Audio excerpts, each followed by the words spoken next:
Bodhicitta Motivation. So Bodhicitta is a Sanskrit word.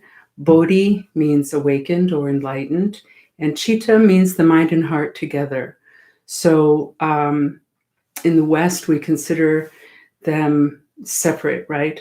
The mind is all of our thoughts, and the heart is kind of all of our emotions. In the East, I think in general, they consider that a unit. So when we say chitta, it's that unit, okay? So the etymology of bodhicitta is awakened or enlightened mind, heart. But the definition of it is the wish to attain enlightenment for the benefit of all sentient beings. So everything that we do on this path is with that in mind. We are trying to develop the qualities necessary to benefit others to the greatest degree. So that begins with compassion, that begins with seeing the suffering of others and mixing that with the wisdom that understands the cause of suffering, which is the sort of fundamental ignorance and what comes out of that, which is our negative acts of body, speech, and mind, which then create suffering. So with that understanding, the cause of suffering, which beings don't really understand, then we have this kind of yearning, this sort of longing, actually, to attain enlightenment ourselves so that we can be free of that suffering, but also so that we can help others to be free of it as well. So with that in mind, we try to begin this session with that as our motivation for doing this practice, to benefit others as well as ourselves. So we're not saying, I don't want to help myself by doing this meditation or by listening to this Dharma talk. We're saying, I want to help myself and others. So we're including others in this, in the reason that we're doing this practice, okay? So please try to do that, generate that kind of motivation before we begin.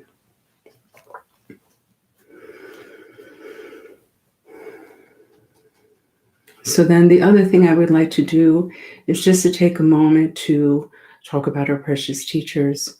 In our case, we are very, very fortunate to be guided by Jigme Khensen Rinpoche, Tulku Pema Wangyal Rinpoche, and Taklamatta Rinpoche. So those three in particular are really responsible for guiding us, for teaching us, for helping us. But all of these different masters who exist today, from the Dalai Lama to Taklamatta Rinpoche to the Karmapa to so many others, we're just so fortunate that they're here and that they can provide a light in the darkness, and that they can, represent what it is to be an enlightened being, and that they can really model that for us and exhibit that and show that it's possible also, that it's not just a story in an old book, right? That this is something that is attainable for any human being, including us, okay? So from my side, I'm really asking their blessings so that I can impart this to you properly, and also so that we can all understand the teachings and really put them into practice in the best possible way. Okay? All right. So since today is going to be a little bit shorter, we're just going to keep things a little bit more brief. All right. So what I want to talk about this morning is the anxiety that arises from this pandemic that we're all experiencing, okay? And what to do about that, how to deal with that, all right? So really, the best way to deal with that is actually, I think, two things, yeah? One is to be present. I know that can sound a little bit like, maybe a little airy-fairy or something, okay? But it's not. It's just what happens what is anxiety, actually? Anxiety is like a fantasy about the future, yeah? We're not present. If we're experiencing anxiety, we're spinning out into the future, yeah? If this happens, then this happened, then this will happen, and that will happen, and that will happen, yeah? We're not here. So when we're experiencing that kind of spinning out, what we need to do is bring ourselves back, bring our mind back to the present moment. Feel your feet on the floor, feel yourself on the chair, on your cushion, on the bed, wherever you are, okay?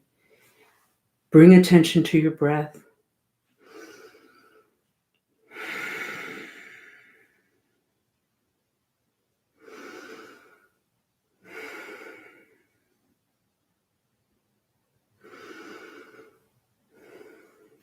Okay? Bring yourself here and now, what is happening. I'm in this room. The sun is shining. Okay? My family is here, or my dog is here, or right? Whatever. I'm here. So that will just help you. And what is really, really a good tool for that, to do that, to remember to do that, and to be able to do that quite naturally and quite quickly, is the meditation that we're going to do, which is mindfulness of breathing. Okay? Because with that practice, we are training ourselves to be in the present moment, right? We're training ourselves to be here and now. We're training ourselves to not just run after every thought that comes through our mind. We're just being here, focusing on the breath, and letting the thoughts just come and go. They're just coming and going, and we're focusing on the breath, and we're not paying too much attention to them. We're not taking them seriously. Just clouds moving through the sky. Okay? That's so helpful, you guys. Really so helpful. So we train ourselves in that. Then when we start to notice, because of that, we start to see when we start to spin out. Yeah, because we're aware of what's happening in the mind. Then when we see, oh man, I'm really spinning out, bring the mind back. Take 3 deep breaths. Realize where you are. Feet on the floor. Here and now. Look around. I'm right here. Okay, that's one way. Then, and we can combine these. We don't have to do one or the other, okay? You can do both, all right? So then the other thing, which is so important, is to think of others. Think of others. And how we do this, like why we do this, or the reason we think we're doing this, is really important, okay? What we want to do is like the most elegant and efficient way of doing this is to think, may my anxiety take away the anxiety of all beings. Because, we're not the only one, right? We're not the only one experiencing anxiety right now, isn't it? All beings, so many people are experiencing anxiety all over the world. And worse, right? Grief of losing loved ones, extreme fear, people in the ICU, doctors, nurses, right? So much suffering happening right now because of this pandemic. Okay? So we just think, I'm just talking about anxiety, so I'm just using that, but you can use anything. Yeah? So we just think, may this anxiety take away the anxiety of all beings, we can think all beings or all people, or we can think suffering, just suffering in general. All right? May it take away the suffering of all beings. All right? So what happens when we do that? Okay, a couple of things happen when we do that. We're using the anxiety that we have, we're transforming that anxiety into compassion, right? and we're bringing in others into our heart, into our world, right? When we're suffering, normally what happens when we're suffering is we become very insular, right? It's like this ingrown toenail kind of situation. We sort of isolate ourselves. We know logically that it's not true, but we have this feeling that we're the only one. I'm the only one with anxiety. If somebody came up to you and asked you, hey, are you the only one with anxiety? You would say, of course not, of course not. But the feeling is that, right? If we don't examine it, the feeling is that, okay? So when we say things like, may this anxiety take away the suffering of all beings, or the anxiety of others, or whatever, right? We right away acknowledge that we're not the only one feeling like that. So it takes away that isolation, and we can do something positive with this feeling, with this suffering that we have. So then our suffering doesn't become just suffering, right? It doesn't become just something bad in our life or something hard in our life. We're taking it on the path. We're using it to develop compassion. We're using it to think of others. Yeah. So then our suffering has some kind of meaning in our life. And we can do that with whatever we experience. Yeah. So whether it's something, like anxiety, whether it's something really small, like maybe, you have a pain in your knee, or, a small headache, or something really big, like you just lost a loved one. Yeah. Whatever it is, we can always do that practice. And it's extraordinary. It's so, so helpful, and it's a way that we can, constantly be working to develop compassion for others. Yeah. So I really encourage you to use those two methods when you're start to really spin out on the anxiety of what's happening these days. Okay. Or any kind of anxiety that you might be experiencing. Bring your mind back to the present moment. Understand that anxiety is essentially some kind of fantasy about the future. Okay, some kind of story that you're making up in your head about the future. So just bring your mind back to the present moment, and then also use that suffering to develop compassion for others. Okay? All right. So now we're going to do some meditation. So this is the meditation I mentioned earlier. So I assume that some of you here have already done meditation, but I'm also need to assume that some of you haven't. Excuse me. I'm trying not to touch my face with my fingers. All right. So what we're doing, I'll explain first what we're doing, as I said earlier, is we are working on keeping the mind in the present moment, bringing and keeping the mind in the present moment. Okay, we're concentrating the mind. All right.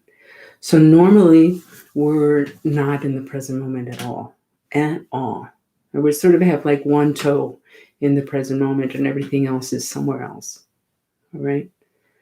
We're making our bed, and we're thinking about the day that's going to come. We're taking a shower, and we're thinking about yesterday. We're driving. We're totally distracted. Okay, we're not here. We're not present. So you might think, well, why does that matter? Who cares? I can be in my dream world. It doesn't matter. Okay. If that's how you want to live, I don't have anything to say about that. That's your that's your choice, right? But from a Buddhist perspective, it's really important. It's really important.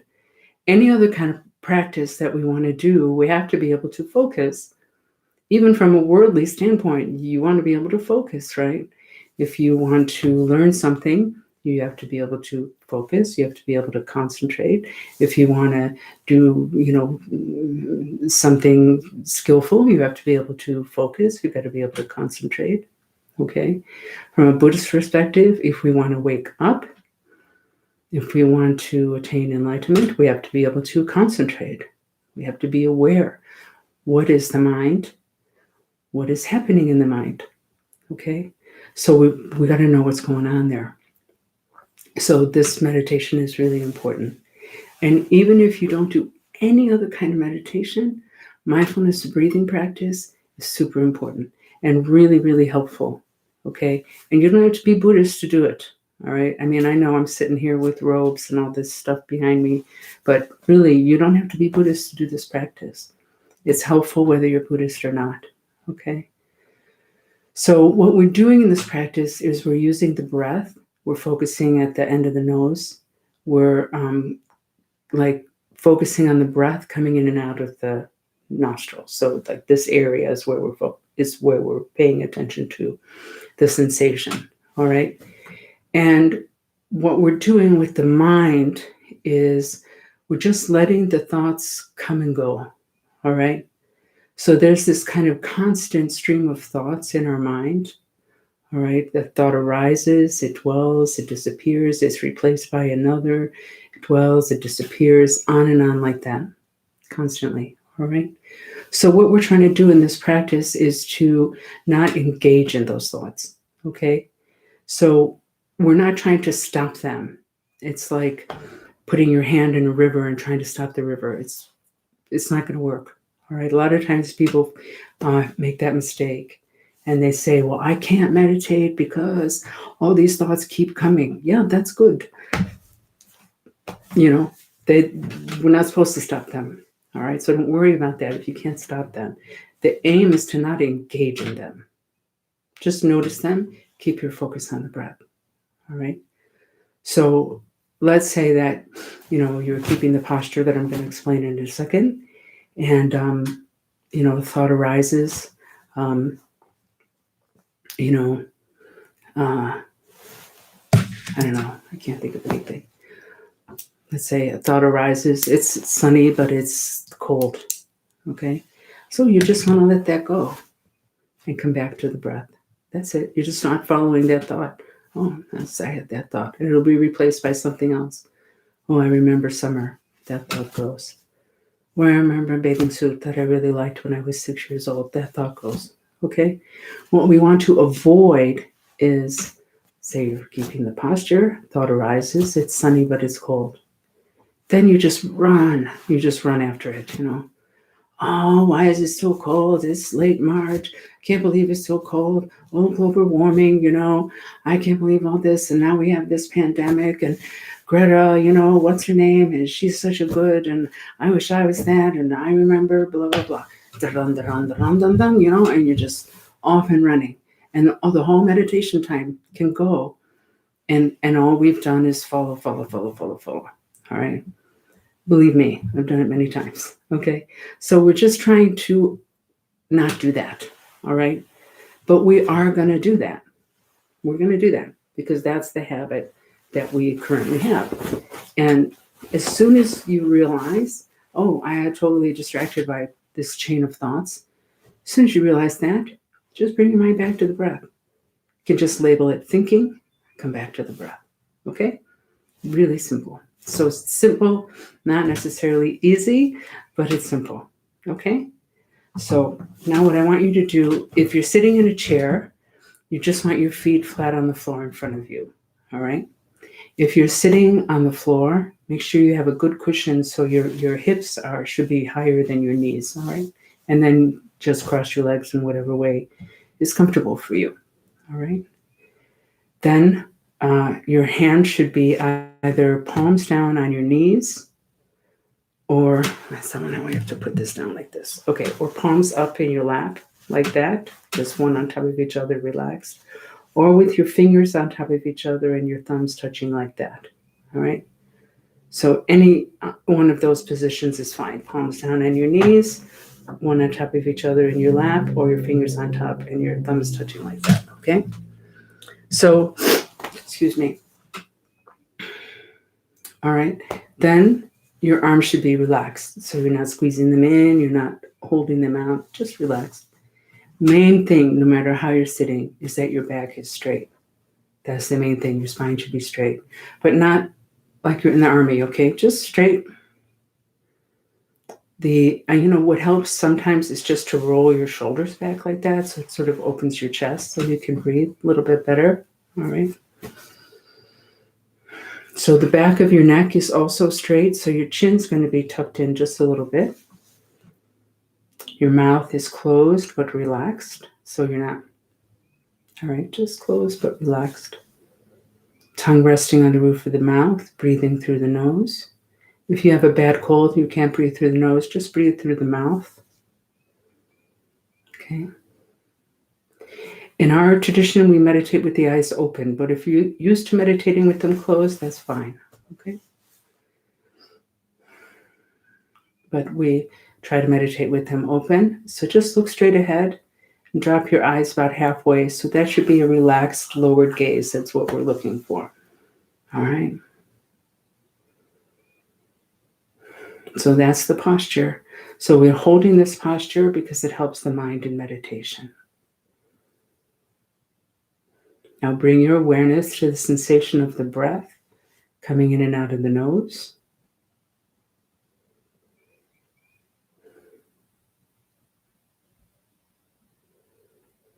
And that sensation is what you're trying to keep your mind on, your awareness on, but gently. Don't tense up. I have to concentrate. All right, just gentle awareness of that breath, spacious awareness of the breath, sensation of the breath. All right. So I'm going to ring this gong to start, and I'll also ring it to finish, okay?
Relaxed awareness of the breath, sensation of the breath as it enters and exits your nostrils.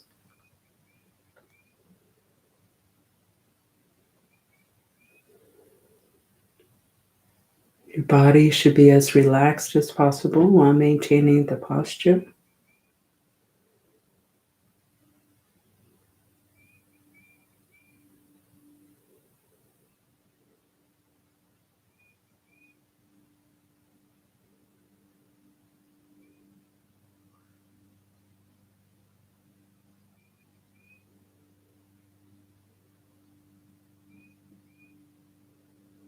Your mind should be as relaxed as possible while maintaining awareness of the breath. Really a lot of spaciousness.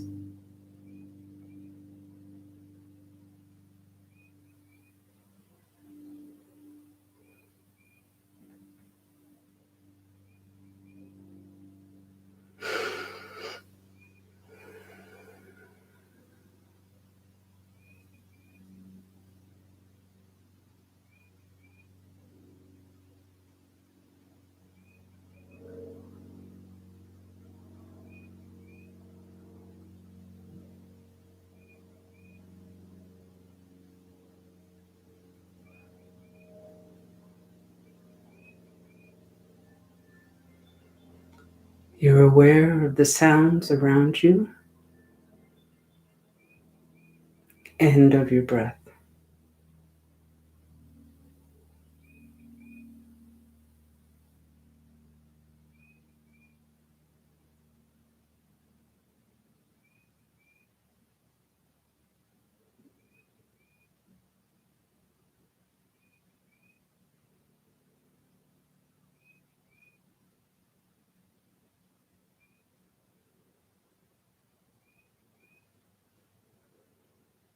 You're aware of your body and of your breath.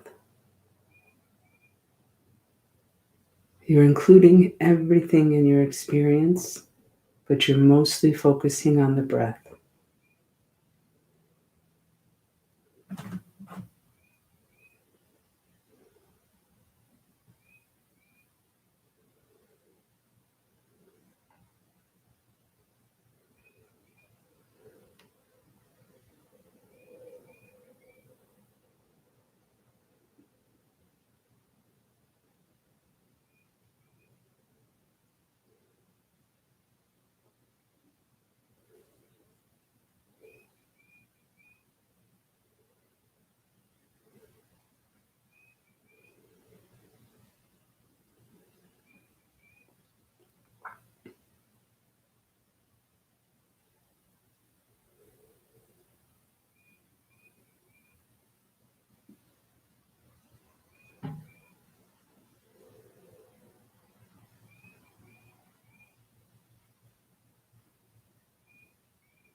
No need to manipulate your breath in any way. Just breathe naturally.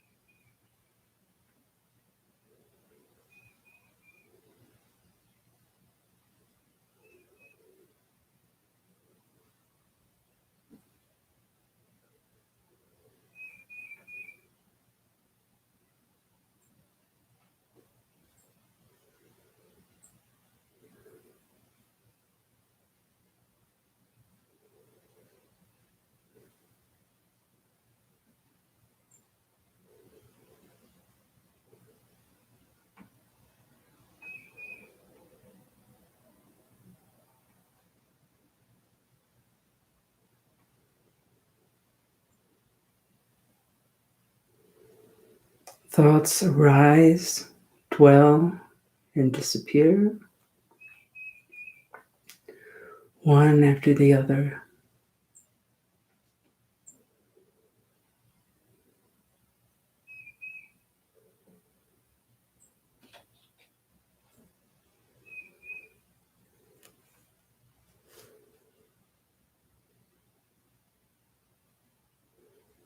We don't judge them.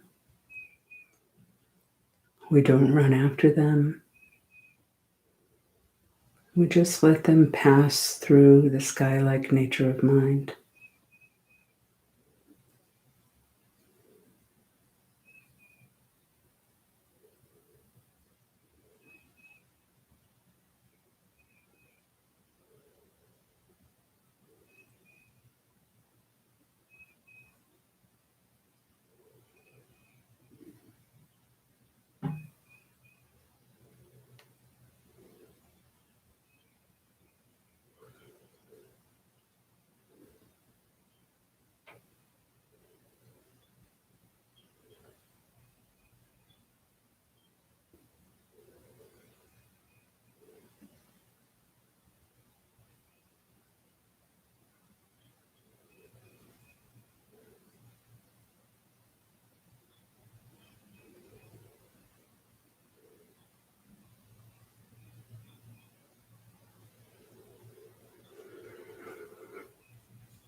Now please begin to count the breaths, counting either every in-breath or every out-breath, up to 10 breaths. So the counting helps us to realize more quickly if we've gotten distracted. Okay, so if we lose count, we got distracted, right? So let's say you get up to 4 and you realize, and then you just totally lose count because you ran after some thought. As soon as you realize that, no big deal, okay? Actually, the fact that you realized that is great. It's great. That's exactly the thing we're trying to develop, our natural awareness, okay? So as soon as you realize that, just bring the mind back. Start again at 1. Very gently, joyfully, bring the mind back, okay? Start again at 1. If you get to 10, again, no big deal. Come back, start again at 1. If you go beyond 10, it's another form of distraction. So when you find yourself at 15 or 20 or whatever, as soon as you realize that, bring the mind back, start again at 1. Okay? So let's begin that now.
Okay, can I move this a little closer? Excuse me.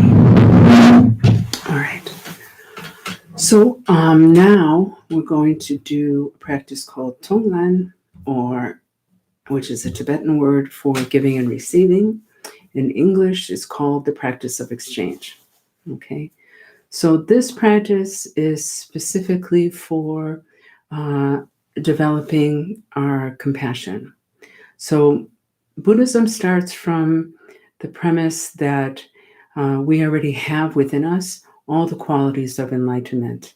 Okay, so we're not introducing something into ourselves or into our mind that we don't already have. All right, so this is a really important idea or concept. excuse me. So when we are trying to so-called develop awareness, like in the meditation that we just did, um, we already have that awareness. That's why I said, like, when we realize that we're distracted, that's our natural awareness arising.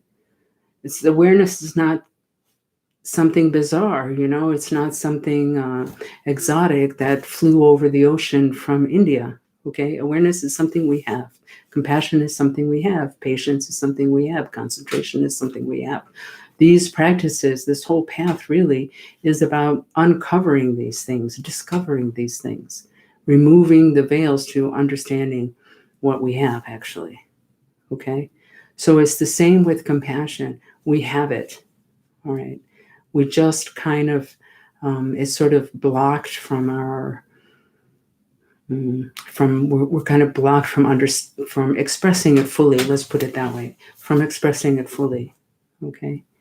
So we can really have this incredibly intense and full compassion and love for those who are really close to us. Our parents, our children, those that we love a lot. It's very easy. Yeah. When, what I always say, like, because obviously I don't have children, like it's not obvious. Some nuns my age started out, ordained after they had children. But I remember, like, when my father was dying, and he at some point was just in so much pain, and it just seemed like nobody could do anything for him. And I just thought, oh, it would be so nice if some, fairy godmother or whatever could just walk in and say, okay, you know, he can get rid of this pain, but the only way is if you would, the only way he can get rid of it is we give it to you. Like, I would just sign right there, like, yes, please do it. And I know that parents, at least most parents, feel the same for their children. When their children suffer, they would much rather experience that pain themselves than have their children suffer. Okay. So that actually is the kind of love and compassion that we're trying to develop for all beings without exception. So I know, and I realize, of course, that sounds outrageous. It sounds impossible, but it is possible. It's possible, step by step. Yeah. Little by little. Over time, we can extend our circle of compassion, of who we love, who we care about. So it becomes wider and wider and wider until it does actually include all beings. And this, remember earlier when I was talking about the teachers and the value of having them here and seeing them, like you see it with them. If you spend some time with them, you really see it, that they have the same deep, caring and loving attitude towards everyone. It doesn't matter who they are. It doesn't matter if you think, that person is bad or mean or whatever. They care about them the same as anybody else. So we can actually develop that. All right. So that's what this practice is about. It's about trying to develop that. So practice of exchange. So if you want to see like more teachings on this, and I also made like an outline which I meant to put in the description. Maybe later I'll put it in the description, okay, of this video. But you can find it on our website, which is also in the description here. I think somewhere in the meditation tab. I'm sorry, I don't know exactly where, but anyway, or you can send me an email, and I can email it to you. But there's 5 different stages to this practice, which I'm not going to go through because we're already running out of time. Last week we did someone that you love. So you work with someone that you love. Okay, that's one. This week we're going to do someone who's neutral to you. So that's someone normally it's like someone you might recognize their face, but you neither particularly like them or particularly dislike them. Okay, your neighbor, your mail carrier, this kind of category. That's what we're going to do today. Next week we'll do someone you dislike, and the following week we'll do yourself. Okay, so we'll just keep doing that progression. Every month we'll do those 4 categories. Okay, so let's start it. Okay, so I want you to take the posture again, but in this practice, if you want to close your eyes, just go ahead and close your eyes. It's fine. Practice of exchange is just before we start. What are you exchanging? Here is we are taking on the suffering of others and offering them our own happiness, which sounds a little cuckoo, but it's not. It's dealing with the main obstacle that we have to having compassion for others, which is self-cherishing, putting ourselves first. Okay, so that's all. We're just kind of exercising that compassion muscle. All right. First thing I want you to do is to please just take that posture, mainly keeping the back straight but relaxed. All right. If you want to close your eyes, just go ahead and close your eyes. Please don't fall asleep. Okay. And then just bring your awareness to the breath again.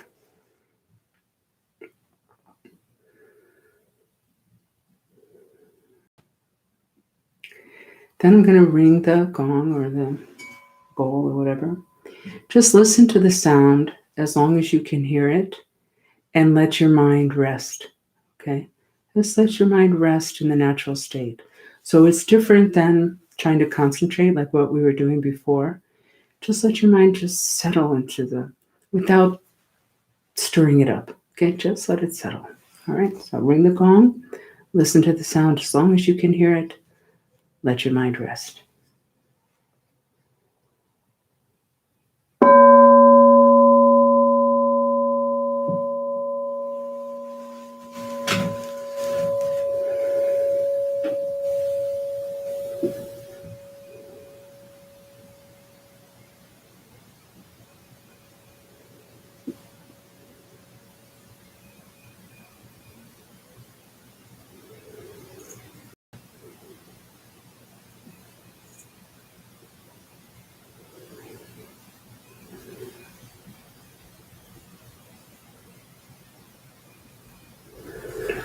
Now imagine in your heart center, so the center of your chest, the middle of your chest, a very bright white light like a shining star.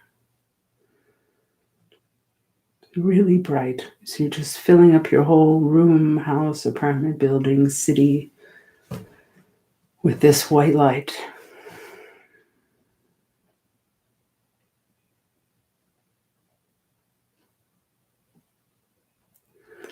Okay. Now imagine that you're breathing in gray smoke, hot, dark, and heavy through all the pores of your body. And every particle of that smoke dissolves into the white light in your heart center.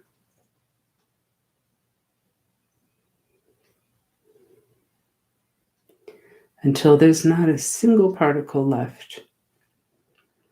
There's only light.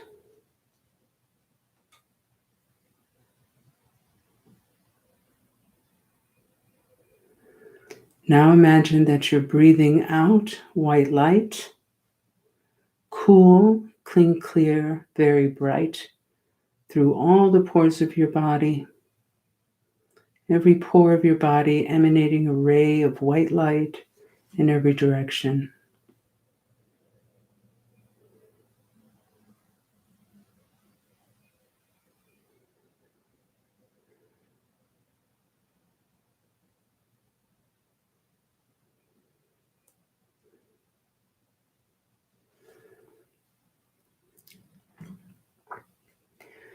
Now imagine in front of you, facing you, someone who fits this category of neutral.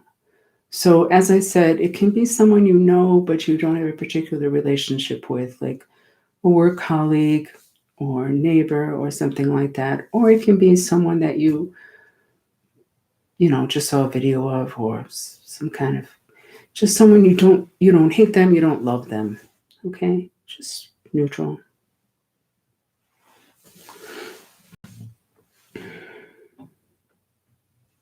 All right. So the first thing that we want to do with this person is to understand that they are a full human being. Okay. Normally what happens is we kind of we sort of conceive of them as like a cardboard cutout, right? We don't see them as a full human. So we want to just think like, oh yeah, this person is like me. They have, a history, a family. They have hopes and dreams just like I do. They want to be happy like I do. They want to avoid suffering like I do, right? They have, some kind of, work or maybe no work. Maybe the way that I see them as some kind of, just for the role that they play in my particular world. That's my mail carrier, that's my neighbor, what have you. Maybe they see me the same way. And if you imagine someone seeing you like that, that's just my neighbor, nothing else, right? Then we can see like, that's ridiculous. Of course, I'm not just that. Okay. So it's the same for them. They're more than just this role. They're much richer than, they have a much richer life than what we might at first perceive.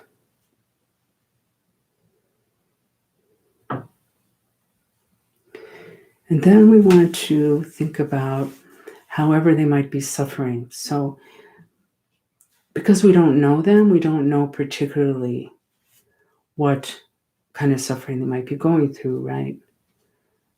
But unfortunately, just by virtue of being a human being, in this time, we can be certain they're suffering somehow. So maybe they're sick or have some other kind of physical difficulty. All right. So we don't know. Sometimes people are really sick, but they look fine from the outside.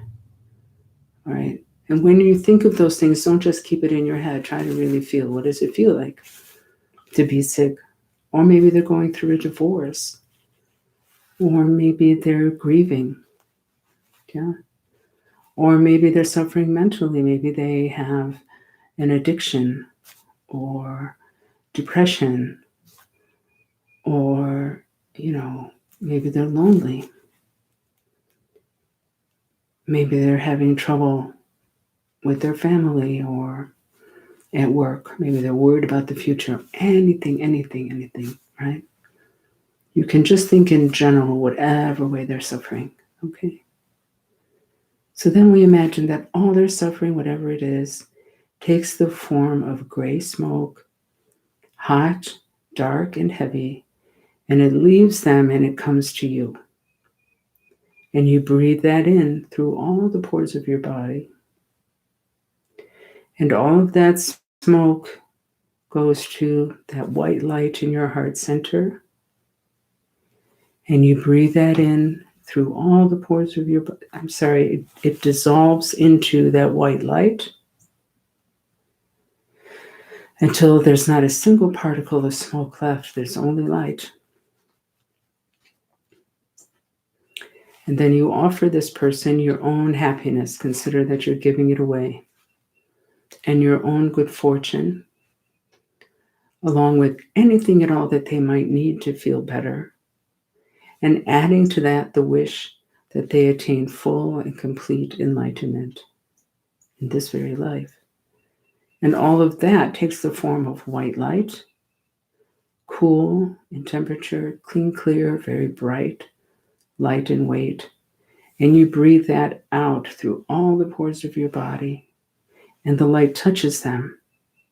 And when this light touches them, you see all of their suffering just disappear. And when their suffering lifts off of them, you see them just breathe a tremendous sigh of relief. And they feel so relaxed, peaceful, joyful. And you feel joyful for being able to do this for them. So the next step is sending that out towards all sentient beings without exception. So first we visualize them all around us. Okay? So in front, as many beings as we can imagine, stretching all the way to the horizon. Then to the right, as many beings as we can imagine, all the way to the horizon. Then behind, again, as many beings as we can imagine. So all sentient beings without exception, all the way to the horizon.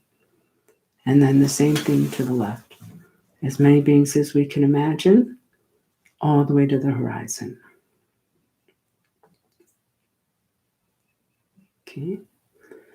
So now we are surrounded as far as the eye can see by innumerable sentient beings. So the first thing we want to do here is to consider our connection to all of them. So the Buddha taught that each and every sentient being has at one point in our countless previous lives been our very dear and kind mother. But we don't have to accept that, that's fine. We can just think about how we're all connected. And this pandemic, if nothing else, shows how we are all connected, very connected. What we do matters. What we do affects everyone else. What everyone else does affects us. And we also think about how we're indebted to others, how they are so kind and support us. Really, we cannot get through a single day. Tuku Rinpoche always says this. We can't get through a single day without others. We might think, I'm very independent. I don't need others. I don't need people. I'm a loner, right? It's not true, huh? How would we eat without others? Others grow our food, make our food, ship it, sell it.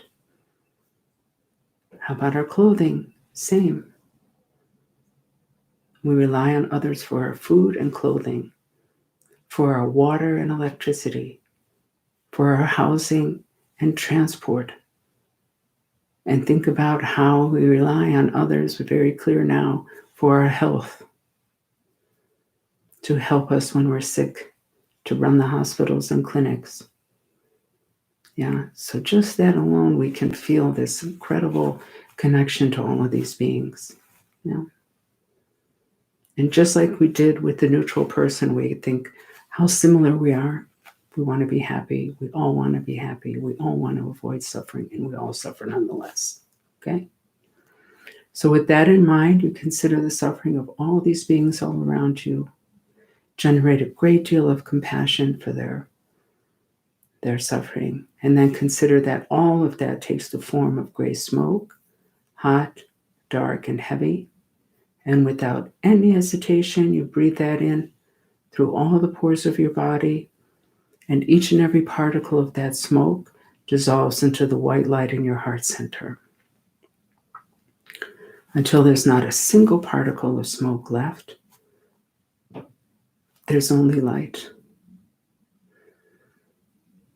Then you offer all of these beings without exception your own happiness, your own good fortune, anything at all that they may need to feel better, to be healed, to be fed, to be without pain, along with the wish that they attain full and complete enlightenment in this very life.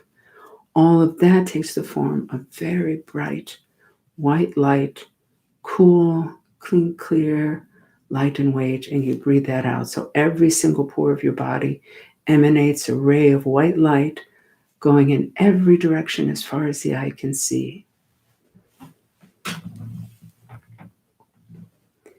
And when these rays of light touch all these beings, each individually, their suffering completely evaporates,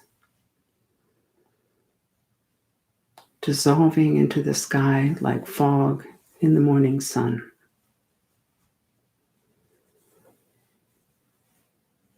They feel so relieved, so happy, at ease. And you feel so joyful for being able to do this for them.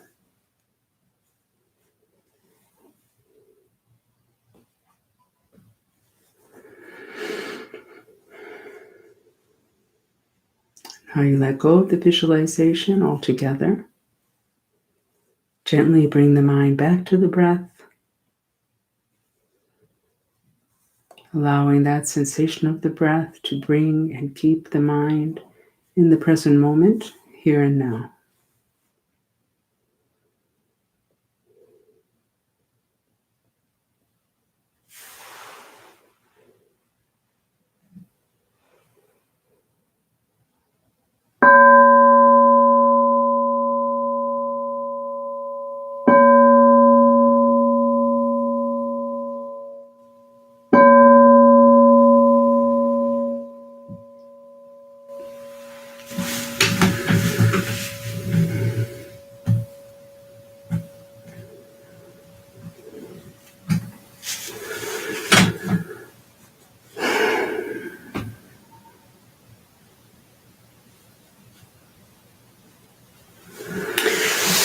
So now I'm going to say a prayer to dedicate the merit, which is kind of positive energy or good karma, whatever you want to call it, so that it can benefit all beings. So we're just kind of redirecting this positive energy to help others. And then I'm going to say that once in English, once in Tibetan. If there's anybody watching who knows it, you can, of course, say it with me. Then I'm going to make a few announcements. And then we're going to have some time for question and answers for whoever wants to hang around for about half an hour. Okay. By this merit, may all attain omniscience, may defeat the enemy, wrongdoing. From the stormy waves of birth, old age, sickness, and death, from the ocean of cyclic existence, may I free all beings. Sonam di chamche sikpani, Tonglen pedranam pamche shing, Kegana chi balon trupai, Sipe sole droa droa sho.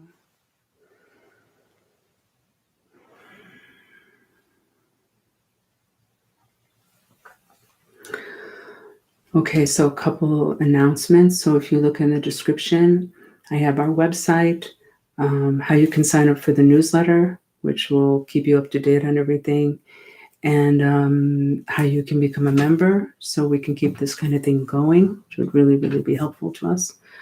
We're also going to have a virtual kids, what we call family meditation. So it's geared towards kids. So if you want to be part of that, you need to sign up for the newsletter because it's not going to be here on YouTube. It's going to be a different platform. Okay. Also, what else did I want to say? Oh, we're going to be doing other programs that is not going to be on YouTube. Also, it's going to be on Zoom or some other kind of program. So we're still working all that out. So really the best is if you sign up for the newsletter. We have a center in Lakewood, Ohio, which is a suburb of Cleveland, Ohio. So if you're in the area, as soon as this whole thing blows over, please stop by and see us. We have meditation every Sunday morning. We have classes and retreats and all kinds of fun stuff. Okay? All right. So I'm going to take a tiny little break and then come back in